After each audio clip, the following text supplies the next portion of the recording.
ассалому алайкум азизони дилу дида, дӯстдорону ҳаводорони барномаҳои фарҳангию фароғатии телевизиони вилояти Суғд. Инак бо барномаи Дастархон меҳмон ҳастем дар шаҳри Бӯстон. Хушбахтона бо шарофати соҳибистиқлолии кишвар ки имсол 35-мин солгарди онро таҷлил менамоем, ҳар як гӯшаву канори Тоҷикистони азизи мо ободу зебо гашта истодааст ва шаҳри Бӯстон низ истисно нест. Бубинед, ҳама ҷо гулпӯш асту обод ва биноҳои хуштару замонавиву баландошёна ба ҳусни шаҳр бо зебоии дигар зам намуда истоданд ки ҳамаи ин неъмати истиқлол аст. Имрӯз бо даъвати кадбонаҳои шаҳри Бӯстон мо ба ин минтақаи ободу зебо омадем ва ҳамроҳ як таоми миллиро омода мекунем. Бо мо бошед.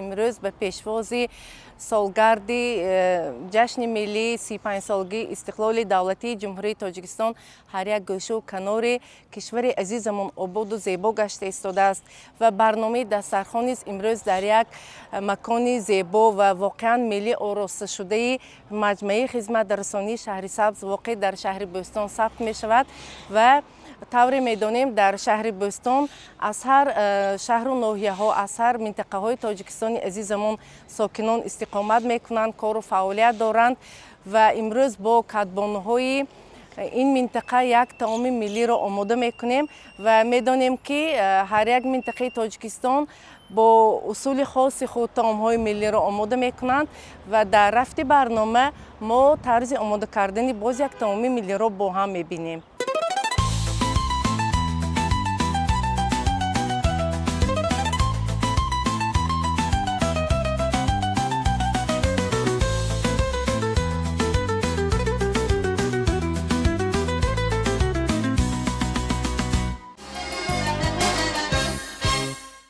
бинандаои азиз, имрӯз дар барномаи Дастархон кадбонуи беҳтарин аз шаҳри Бӯстон худашон зодаи шаҳри Панҷакент ҳастанд, Гулреза Азизова иштирок мекунанд ва баҳри мову шумо тарзи омода кардани як таоми миллиро пешкаш месозанд.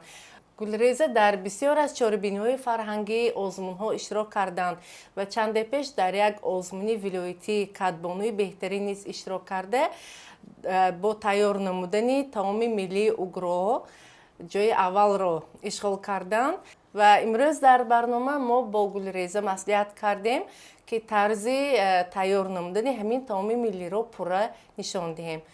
Гулреза, акнун нахуст ба бинандагон мегуфтед ки таоми миллии тоҷикии угро чӣ гуна таом аст ва аз чиҳо омода мешавад? барои ин таом кадом маҳсулотҳо лозиманд? Мавҷудахони азиз, шуморо пеш аз ҳама ба шаҳри Бӯстон хушомадед мегӯем. Имрӯз тасмим гирифтем ки хӯроки миллии угроро пурра баҳри бинандагони телевизиони вилояти Суғд барномаи Дастархон нишон диҳем.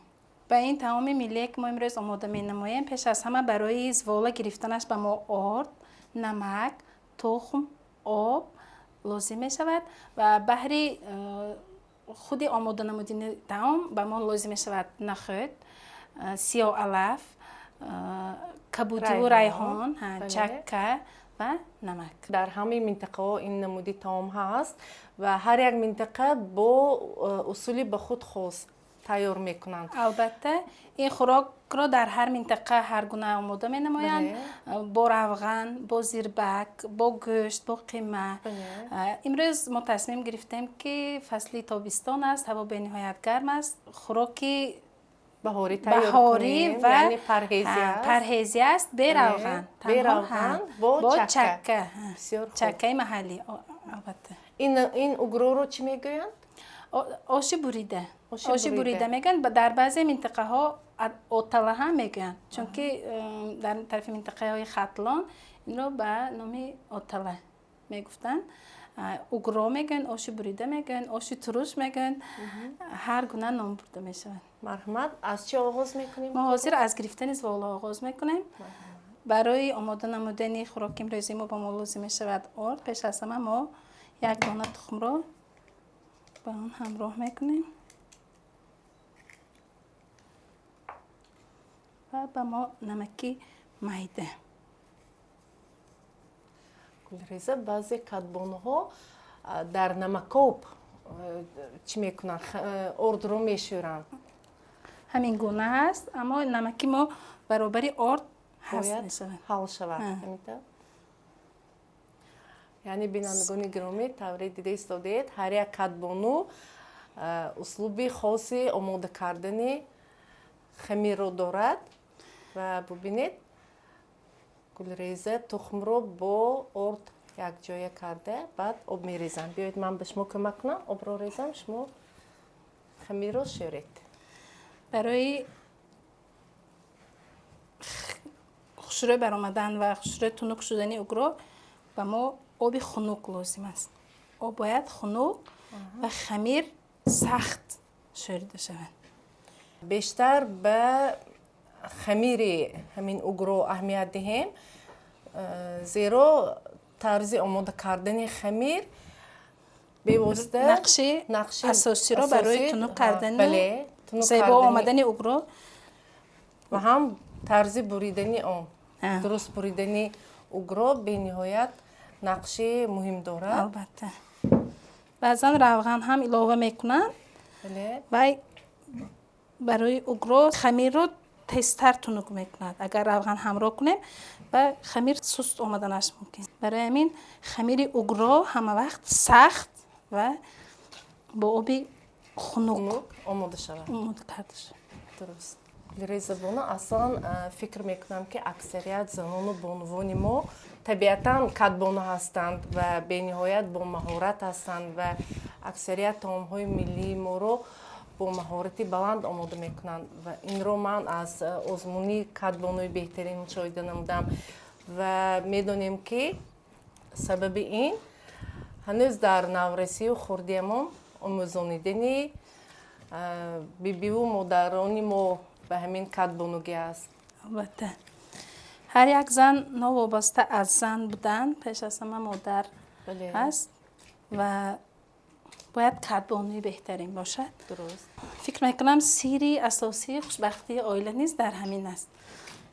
آن زنی که کدبانو است از عهده پختن هر گونه طعام‌ها، خورش‌ها، خوراک‌ها میبراید در خانه نیز گرمی خانه را نیز نگاه داشته میتواند. بله درست. من این خوراک را از بیبیم آموختم و تا این دم در همه محفل ها، در همه چاره‌بینی ها این خوراک را آماده می نمایم. در عائله نیز این خوراک را به نهایت دوست می دارند و ما تست آن را آماده می کنیم. بسیار خوب. خمیر ما الکی تیار شد. تا دم گرفتن خمیر ما محصولات درونی آن را آماده می نمایم. این باید چند دقیقه دم گیرد؟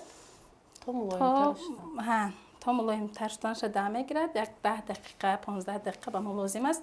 ما محصولات درونش را یک جای آماده میکنیم. بینندگان گرامی، امروز ما طعام را در آشخانه نیو در جای کشاد آماده میکنیم، زیرا فصل تابستان است. خواستیم نمی زیبایی طبیعت را نشان دهیم و از این خاطر دیگ و آشتان را به همین موضع کشاد آوردیم. و گلریزه بانو بگویید که اکنون چی کار میکنیم ما؟ من اینجا نخود هست، چی هست؟ کبوتی و سیاه علف است و هم نمک. در دیگ الکی آب جوشیده ایستاده است. ما پیشه که آب رو برای گرم شدن الکی آب رو درگیراندیم. بله. از بس که تاجیکستانی عزیزی ما سراسر کوهسار است و با گیاهای شفابخش زیاد است. ما انمین سیاه علف را پیشکی برای ذخیره کردن زمستان گرفته میمونیم در فصل بهار و امروز سیاه علف که گیاهی فایده بخش است. بله. در ترکیبش زیادتر یود دارد و به بیماری جاغر بله. فایده آور است. امروز خوراک ما پورا با همین آماده می شود. ما پیش از آن اول نخود را همراه میکنیم.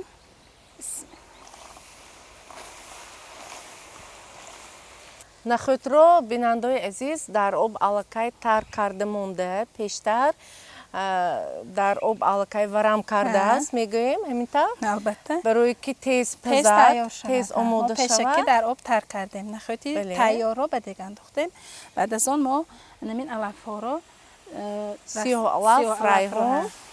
алаф, райҳон, пудина, ҳамашро якҷоя меандозем ба дег. ана намак ва он каме намакро ҳам ҳамроҳ мекунем.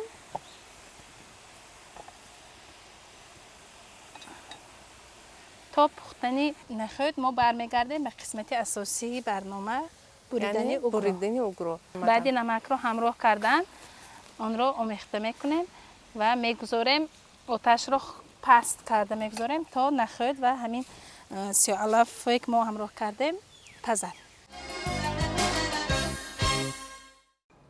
Гулрезабону акнун хамир ба фикрам дам гирифт. албатта хамири омода намудаи мо тайёр шуд. мо онро метавонем ки барои буридани угро истифода барем. хамир беҳад хуб тайёр шудааст, дам гирифтааст ва барои тунук кардан мувофиқ аст. дар вақти дам гирифтан хамир мулоим мешавад камтар. албатта. ва тухме ки мо дар чи вақти шӯридан ҳамроҳ кардем барои нағз баромадан кӯмак мекунад. хамир чандир мешавад. хамир бар тунук кунешам хеле хуб тунук мешавад.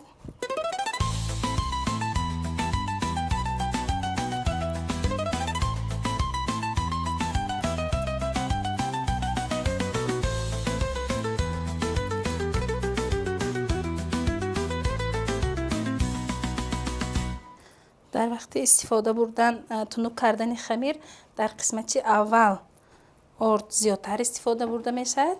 чаро? барои баробар омадани ҳамин қисмҳои паҳлӯии зволамон. агар дар аввал қисмҳои ҳамин паҳлӯии звола баробар паҳн карда шавад, то охир звола якхел тунук мешавад. яъне ғавсу тунук мевуд баробар якхел. ва дар қисмати охир зиёдтар ордро истифода мебарем барои начаспидани анамон угроҳои майда бурида шуда. бисёр хуб. кадбонҳои азиз, ана сири якхел омадани угро дар ҳамин будааст.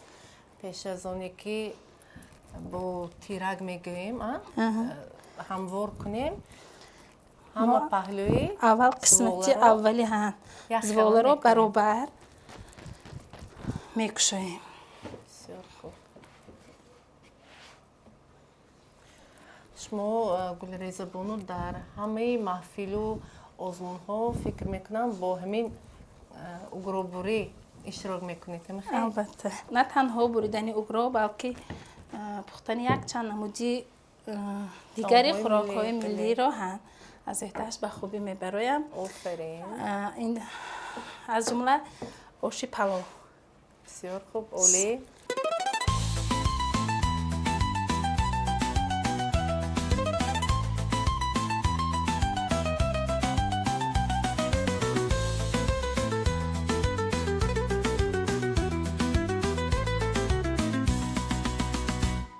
Гулрезабону, ман мебинам ки шумо дигар аз орд истифода набурда истодед. дар давоми тунук кардан мо метавонем аз орд истифода набарем. чаро? чунки хамири мо аллакай бе истифодаи орд худаш кушода мешавад ва сер орд хамир сифаташро каме гум мекунад. агар орд зиёд истифода барем, аллакай хамири мо бе истифодаи орд тунук шуда истодааст. барои ҳамин ба мо орд лозим намешавад. бисёр хуб. шумо аслан зодаи шаҳри Панҷакент ҳастед ва шаҳри Панҷакент ки зодгоҳи шоирони бузург аст, масалан зодгоҳи шоири Зиндаёд Лоиқ Шералӣ ва мардуми умуман Кӯҳистон, Водии Зарафшон аслан худашон шоиртаб ҳастанд. албатта. Хейр? бале дуруст қайд кардед. ман низ аз кӯдакӣ дар از خودکنی شعرهای همین شاعران بزرگ شوق رغبت زیاد داشتم. حالا میخوام شعری رو از اشعار شاعر زنده یاد لایق شیرعلی در وصف مادر بهرتان قرائت کرده باشه.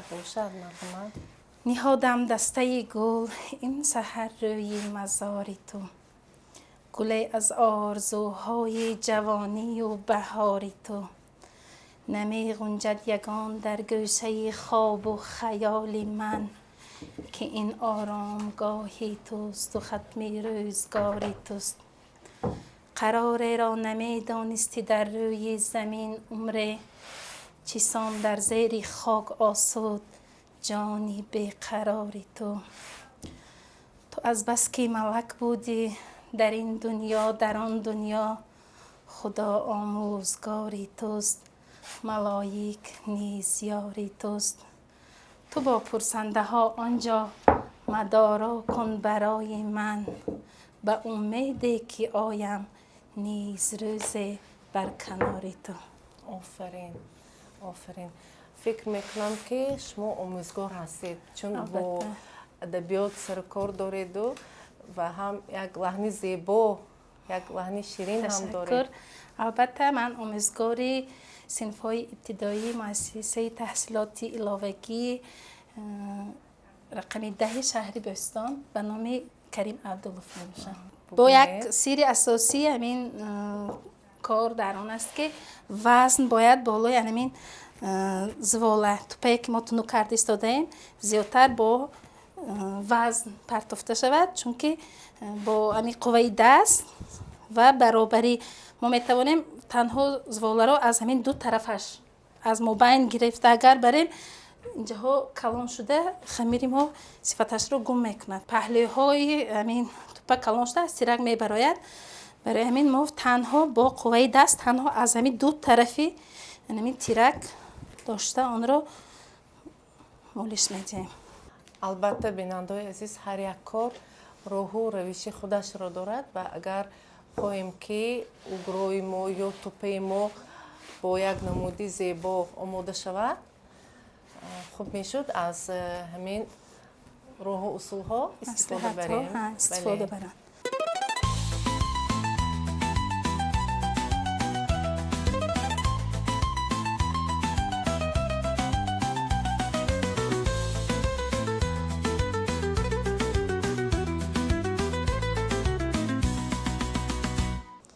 چون این زواله ما کمی کلان است، در وقتی قبط کردن بلند میشد قبطش، برای همین در وقتی بریدن برای نچسبیدن ما پر از آن استفاده میبریم. این باقی مانده آن در وقتی دسته کردن با ارد میکنیم.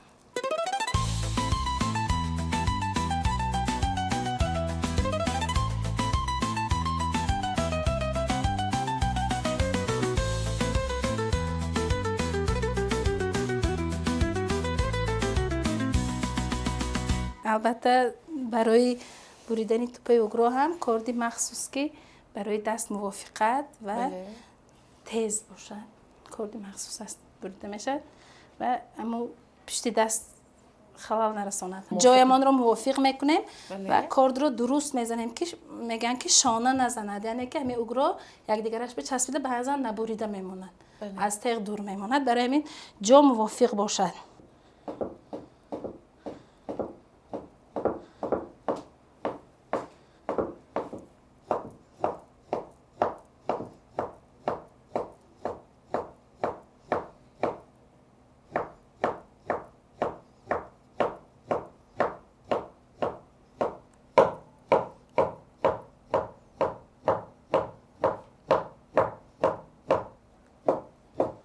بیننده عزیز ببینید برابر یک خیله بریدن اوگرو همچنین صدایش هم یک مرام است و یک صدای عجایب دارد.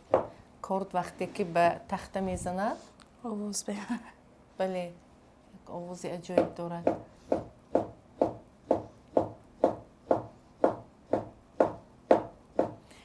بریدن همین اوگرو هم یک سنتی مخصوص است. البته.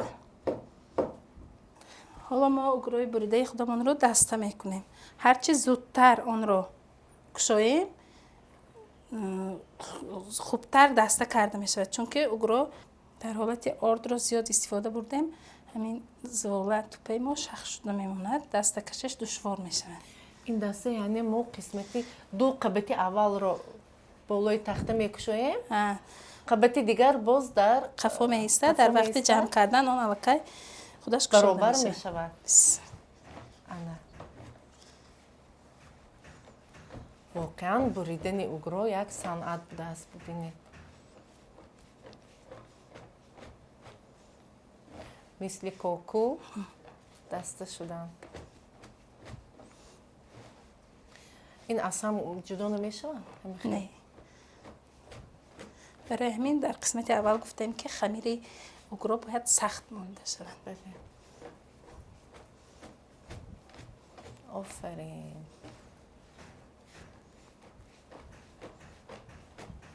چقدر ما دسته را زیاد اگر زنیم همون قدر اوگروی ما مهین و باریک به ذهن میاد. حالا ما برمیگردیم به نزد دیگ. بسیار خوب. آنجا که خوراک ما آماده شده است. نخودش پخته است؟ میبینیم؟ البته نخودش پخته است. حاضر ما میتوانیم که پوره اوگرو رو به دیگ کم رو کنیم. با من کمک میکنید؟ بله. مرحمت.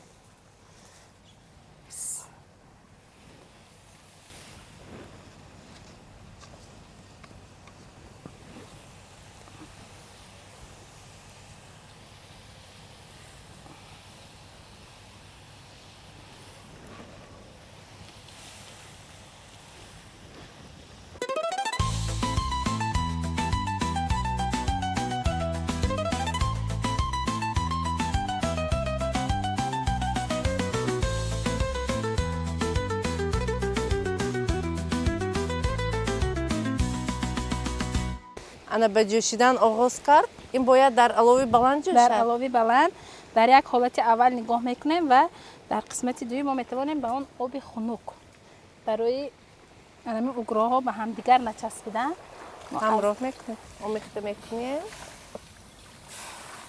با همون پیرک. در مدت 3 تا 5 دقیقه بعد جوشیدن آماده می شود. اوگرو زیاد جوشیدنش لازم نیست. وقتی که ما اوگرو روی آب میبراید ما از آن میفهمیم که خوراک ما آماده شده است. حالا ما میتوانیم خوراک آماده شدهمان را به طبق برداریم.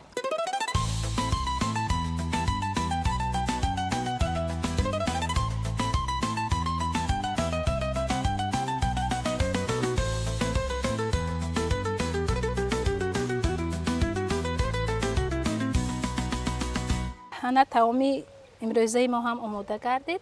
حالا تا خنک شدن یعنی دمش برآمدن ما برای آرایش می رویم. بالای همین خوراکمان را با کبودی ها و سبزیجات های تر و تازه ما آرایش می دهیم. و هم چکه رو برای آن در وقت ریختن چکه باید خوراک زیاد سوزان نباشد. کمی دمش برآمده باشد. باید کمتر خنک شود. دم گیرد. تا این مدت ما چکه را هم آماده میکنیم. البته.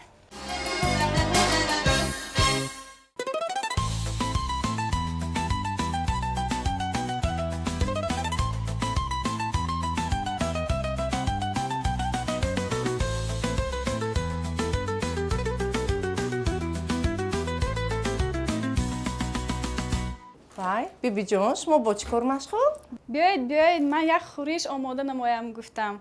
این سبزیجات های زیبا را دیده هوسم آمد با همراهی خوراک امروزه ما. بسیار خوب. آفرین.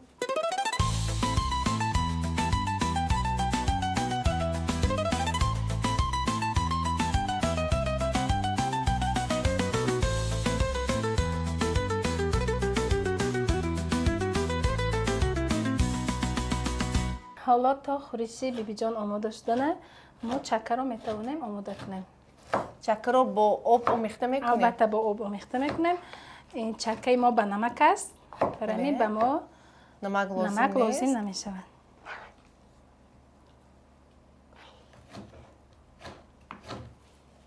آب ریزم؟ این آبی جوشیده است؟ البته جوشیده خنک شده است. چقدر؟ کفایه؟ کمی دیگر شد کفایه است. чакка тоза чаккаи аз деҳот оварда шудааст. Чаккае ки пурра бо шири тозаи гов омода шудааст. یعنی طبیعی است طبیعی است البته. این را هم خیلی آمیخته میکنیم باید حل شود حل چکه شود. در آب. خوراک ما خوراک چکگین است. ببینید روغنش بالاش روغنش چقدر بالای آب بلند برآمد. بله. در حقیقت چکه ما چکه تازه از دهات طبیعی آورده است، شده است. بله. ببینید چقدر زیباست. حتی روغن مسکه آن در روی آن برآمد. زیب داده ایستاده است. بله. رویش رنگ زرد را گرفت. این روغنی همون مسکه است. با همین چکه ها در محله در دهات از همین چکه روغنی کپی میگن. بله. مسکه وقتی که همین چکه رو زیاد جمع میکنن و زنهای دهات کپی میزنن. در وقت زیاد همین لط زدن همین چکه بینید روغنش یعنی مسکه آن در روی آن میبراید و به آن کمی آب خنک آمیخته میکنن تا روغن از همین دوغ جدا شود. بعد آن رو در کاسه الهیده گرفته آن رو نمک میکنن. البته که برای زمستان ذخیره کرده میشه. همون روغنی کپیه که از چکه گرفته میشود البته از آن با روغنی زرد تیار میکنن. در یخدان به فکرم نه وقتی که الکی روغنی زرد شد وای حاجتی به یخدان ماندن را ندارد چون که وای الکی آماده است. وقتی که از روغنی کپی به روغنی زرد برمیگردد وای الکی خودش برای زمستان میسته. صفتش گم نمیشود. طعمش هم چقدر البته دهات این کارها البته در دهات است اونجا سلقین است. خانه های بابایی دهات به نهایت سلقین است. چون در اونجا همین شیر و دوغ و جرغات و قروت و همه همین در جای امن است ویران نمیشود. وقتی که مسکه همین روی چکه گرفته میشود از همین دوغ این قروت تیار میکنن. به روغن. الکی قروت لیکن از قروت های عادی فرق میکند. چون این در ترکیبش همین مسکه باقی میماند و آن رو باری دیگر همین آبی باقی مانده یعنی دوغ میگن در آتش یک مرتبه دیگر میجوشانند. بعد به خلطه های مخصوص میگیرن تا آبش رود و برای قروت کردن آماده میشود که از آن قروت تیار میکنن. اینم البته در زمستان. بله. قروت یک طعم بی نهایت چی دارد؟ خاص دارد، مخصوص دارد و اکثریت دوست می‌دارند این قروت رو. و اساسی طعم قروت هم قروت است. از انمی قروتی که با انمی روغنی کپی چکه که از کپی آماده شده است انمی قروت ها با قروتی مخصوص است. بعضا هست میگن با سپرات میگن یعنی که در تاجیک ماشینه هست که از آن شیر جدا کرده میشود از این مسکه قروتی که از آن شیر تیار میشود از این قروت فرق میکند. خوراک ما هم دمش برآمد ما میتوانیم به آن چکه رو همراه کنیم. مرحمت. این پیاز و کبوتی برای آرایش است. برای آرایش است.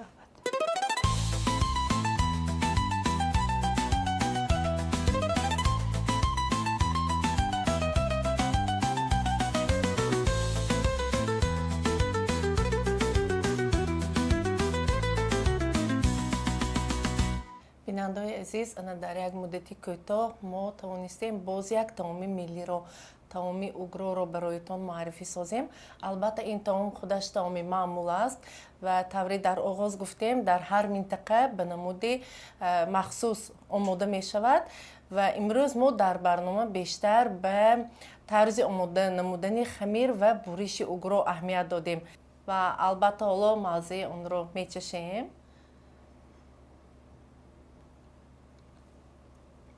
به نهایت بامزه است و як мавзӯи бениҳоят сабук дорад. маълум ки таоми парҳезӣ аст. барои Гулреза, барои иштирокашон дар барнома ва ҳам пешниҳоди зебои чунин як таоми миллӣ миннатдорӣ баён мекунем. дастонатон дардро набинад. ман низ аз фурсати муносиб истифода бурда ба кулли таҳиягарони барномаи Дастархон миннатдории худро баён мекунам. имрӯз хурсанд аз он ҳастам ки маро дар барномаи худ таклиф намудед. боварӣ дорам ки хӯроки имрӯзаи омода намудаи мо баҳри бинандагони барномаи Дастархон писанд омад. кадбонҳо метавонанд дар хонаҳояшон мустақилона аз он истифода баранд. бисёр хуб. ва бинандаҳои азиз, чун ҳар вақта гуфтанӣ ҳастам ки телевизиони вилояти Суғд дар шабакаҳои интернетӣ фаъол аст ва сомонаи расмии худро дорад. шумо метавонед барномаи Дастархон ва дигар барномаҳои моро ба шакли пурраш аз саҳифаҳои иҷтимоӣ тамошо кунед. ва бинандаҳои азиз, агар хоҳед ки таоми миллии маҳалли шумо низ мисли таомҳои дигар муаррифӣ шаванд, ба рақами телефоне ки айни ҳол дар оинаи нилгун мебинед, ба мо занг занед. мо албатта барнома омода мекунем. ва чун ҳар вақта як акси хотиравӣ барномаи моро ҷамъбаст мекунад. боқитан сеҳату обод бошед. хайр, то барномаҳои дигар.